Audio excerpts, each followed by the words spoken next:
What's up, y'all? Welcome back to Good Game Reviews. Here to do another game prediction, and we are in Week 8. We have the New England Patriots going up against the Buffalo Bills. As you can see, I don't got my sweatshirt. I ain't got my pullover on. I'm looking for it right now. I don't have my pullover, so this is the best I got right now. Just got the mask, so let's go ahead and jump into it, man.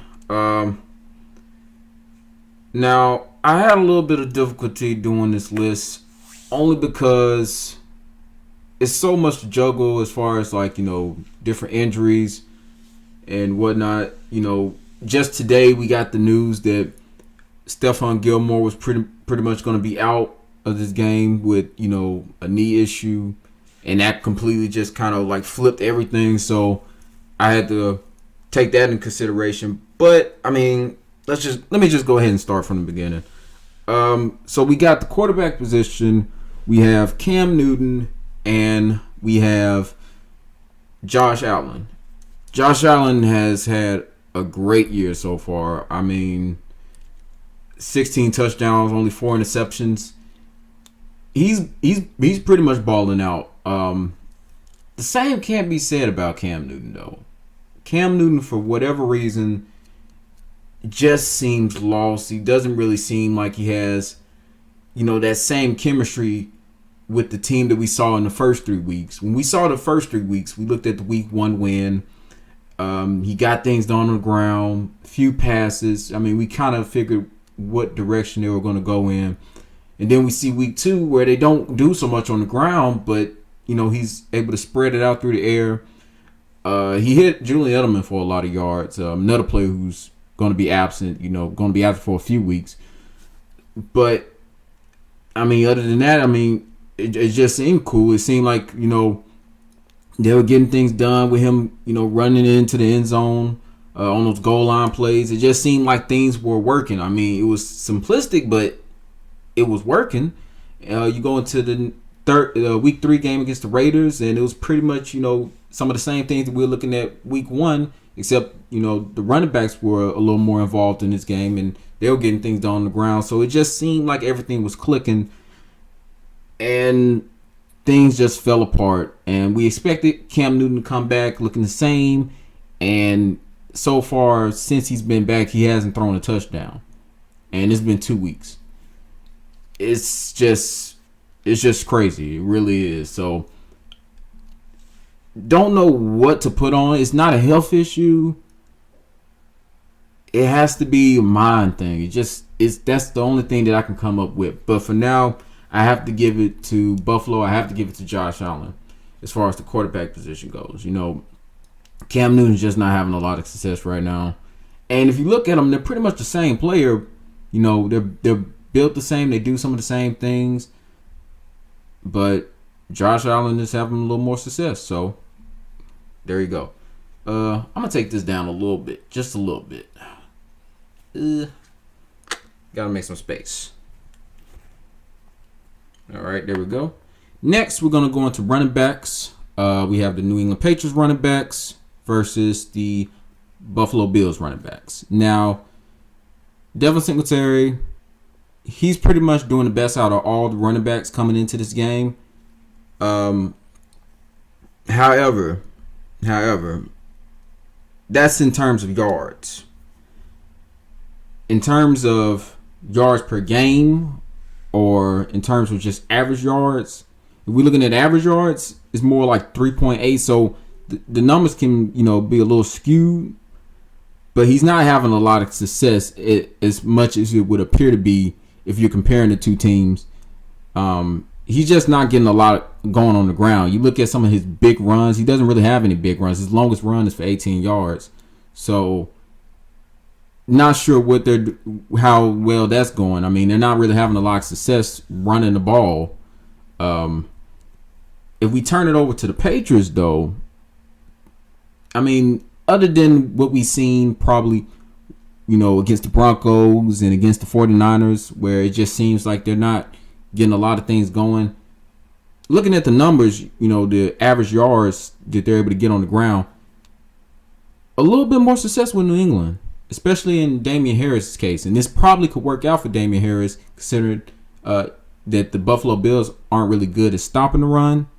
So maybe this is, a comeback game for Damian Harris. Maybe he's able to get some things done on the ground, in this game as opposed to the previous games. But that just seems to be the way things are flowing. And I would have to go ahead and give it to the Patriots, considering that they might be able to get things done on the ground versus Buffalo's inability to get things done on the ground. Moving on to wide receivers, this is a pretty easy one. We can go ahead and go with Buffalo. Buffalo they have the better pieces. Simple as that. I mean, we can also take production into account, but let's be real. They just have the better pieces. Stephon Diggs, so a guy that I wish we could have got from the Vikings, but that whole how that went.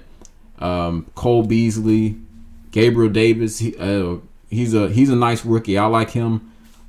But with the Patriots, with the loss of Julian Edelman for a few weeks and then N'Keal Harry being on concussion protocol, they're really going into this week with, their third guy who's pretty much probably going to be their number one guy, or, at least in terms of what he's done so far, Damiere Byrd. And you're going to have Jacoby Brissett come in. Maybe either it's between Isaiah Zuber or Gunnar Olszewski, whichever one of those guys, I don't know what Bill Belichick is going to decide to do with them, but it's pretty much between those guys for that last spot. But as you can see, the Patriots are in a very, very sticky spot when it comes to the wide receiver position, and it was already at a sticky spot, coming into the season, and now you just have like the backups of, pretty much backups. So it's a tricky situation. But yeah, Buffalo. As far as tight ends goes, now while Buffalo might be missing Dawson Knox, they still have Tyler Kroft. He's doing nice. I mean, he's not having the best numbers out of the tight ends, but he's doing good enough as far as I can see, as far as the numbers provide, versus what the Patriots have, which their best tight end only has 90 yards. So, I mean, you can just look at it from there. You have the two rookies in Dalton Keene and Devin Asiasi who, really haven't produced yet. Out of the two new rookies, only Dalton Keene has a catch, and that's only for 8 yards. So, not a lot of production at the tight end spot. Yet another weakness that the Patriots have right now. So I could easily go ahead and give that to the Buffalo Bills. O-line, this might be a surprise. At least this might be a surprise to Bills fans, and it might even be a surprise to some Patriots fans. But I decided to go with the Patriots for the O-line position, mostly because of just rankings. You usually have to go by rankings when it comes to this. There's not a lot of like hard on stats that you can find when it comes to the O line. You're basically just basing it on number of sacks that the quarterback has taken, or just the general health of the O line. And even though the Patriots O line has been experiencing some blows in terms of like health, it just seems like people are just able to move in, and it doesn't really affect them as much as it probably would have last year, because they found a way to work on the depth. But yeah, I mean, for all the things that they've gone through, the Patriots O-line is still doing nicely. I think when I looked at the overall rankings for the Patriots, their O-line, I think I saw them at 5. So considering that they're not having a lot of success, not on the ground, and I mean, it just seems like Cam Newton just holds on to the ball too long. But to still be ranked so high, maybe I'm reading it wrong, but that's the way it looked like to me on the list. It's just just what I've seen. If you want to see that list for yourself, it's on Football Outsiders. So you can go ahead and check that list out.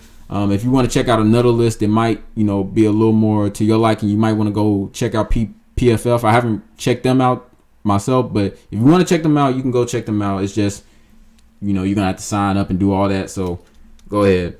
As far as defensive end and pretty much defensive tackle, pretty much the whole defensive line, I decided to go with the Buffalo Bills purely on production.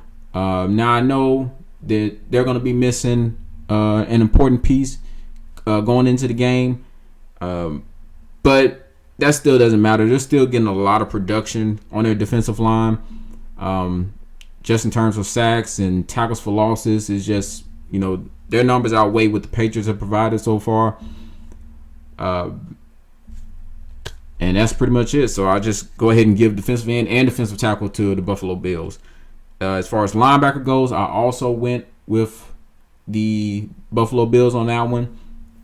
Now, an interesting piece that is potentially going to come back and may get a little bit of time. He was activated from IR, and he might get a little bit of time. We don't know yet, but I'm talking about Josh Uche, second round pick for the New England Patriots.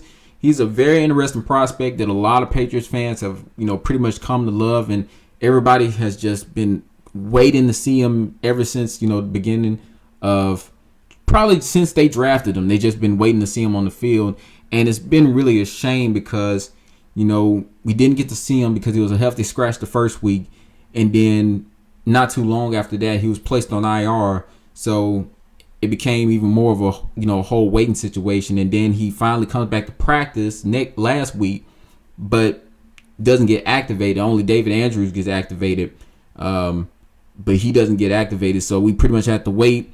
And now we're here. He's been activated, and we'll see if he starts his game, especially with Brandon Copeland going on the IR and them already being kind of like a little shaky in terms of the linebacker position. They need a little more depth there too. But in terms of that position, you got Uche coming back.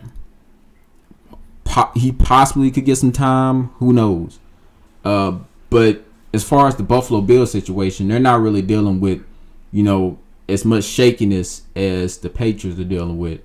Now, in terms of numbers, it isn't anything just blowing you away, but sack yards and tackles for losses and just overall tackles, passes defended, like they're doing a little bit better than, well, a lot better than the Patriots, So I went ahead and gave it to the Buffalo Bills on that one. Now I'll go ahead and flip this in terms of the secondary, cornerback and safety. I know they got Hyde. Hyde is a great safety. But I just feel like just overall the secondary for the New England Patriots is just better. Even though, Stephon Gilmore, he's going to be out. So he didn't travel with the team. He's not going to be in this game coming up. And it is a shame because they're going to be going up against, one of the better wide receivers in the league, and Stephon Diggs. This is probably going to be, one of their, they've gone up against a lot of tough competition at wide receiver. I won't say that this is going to be just one of the craziest matchups because they've already gone up against a lot of tough competition in terms of wide receivers, but just another guy that they have to go up against, and you hate to see, Stephon Gilmore not being able to be in this game. It's just really is a blow, but luckily this is one of the more stronger parts of the New England Patriots, if not the strongest part of the New England Patriots. J.C. Jackson, he was also on the injury report, but it's most likely that he'll probably be able to play in this game. He's most likely going to be taking those duties that Stephon probably would have took in terms of guarding Stephon Diggs. And according to PFF, he is the third ranked cornerback. Out of all cornerbacks, he's the third ranked. So, he's been doing nicely ever since he pretty much, got to the Patriots. He's been doing pretty nicely. He's been working his way up there. And this is pretty much his time to shine. So we'll see what he's able to do. As far as special teams, now I had to do a little bit of searching for this one. I also went to Football Outsiders for this. In terms of special teams, the Patriots are actually ranked like one spot higher than the Buffalo Bills. Patriots ranked at 9. Buffalo Bills ranked at 10. I went and looked at some individual numbers. In terms of returning, Buffalo has the Patriots beat. In terms of kicking, surprisingly, Nick Folk, he seems to be the better kicker, between him and Tyler Bass. So, I mean, that was a surprise to me when I saw that. I didn't think that there was, going to be a situation where Nick Folk actually got the advantage. But, hey, and then you have Jake Bailey, who continues to be one of the better punters, in the league. I mean, this kid, man, he's crazy. But, going by the rankings, according to them, it's a little closer. So I would just, lean towards that. But I think it's a little closer than, it's not too much in New England's favor that. But, I'll just go ahead and go with rankings, As far as coaching, now, I don't think Bill Belichick really deserves to get the advantage this week. Like, so far, especially this season, he has not really been, I know he's had a lot to deal with, and some of that has been his own doing in terms of, like, just the personnel that, he's surrounded, his team with, the guys that he, decided to go in favor, that he favored, going into the game, like, Copeland. We look at Copeland, who's been more of a special teams guy his career. And if you look at his numbers, even though he's on IR now, so far through these 7 weeks, he hasn't really produced a lot. I think he had like 1 tackle for loss or maybe 1 sack or whatever, but he hasn't produced virtually anything. And he's pretty much one of the constant guys who goes out there and is playing at linebacker. I mean, he just doesn't have a lot of production. So, you got a guy like Uche who's coming behind him, who probably should have started maybe in favor of Copeland, but Bill Belichick likes to go with the guy who has more experience. And I just think, what's the point of going with a guy who has more experience when you can opt for a guy who probably has more athleticism or just is better, more talented. But that's the situation that Bill Belichick placed himself in, through the season. And, I mean, it has come to bite him. It has come back to bite him. So it's hard giving him the advantage in his coaching situation. I only give him the advantage because in the past, Bill Belichick has been able to have, success in terms of like just, his plans when it comes to the Buffalo Bills. Now, I know we like to attribute that to, Tom Brady being here, but, there was, we can go back to last season where the Patriots only beat them by 1 touchdown. It wasn't like, we were just out there just dragging them across the field.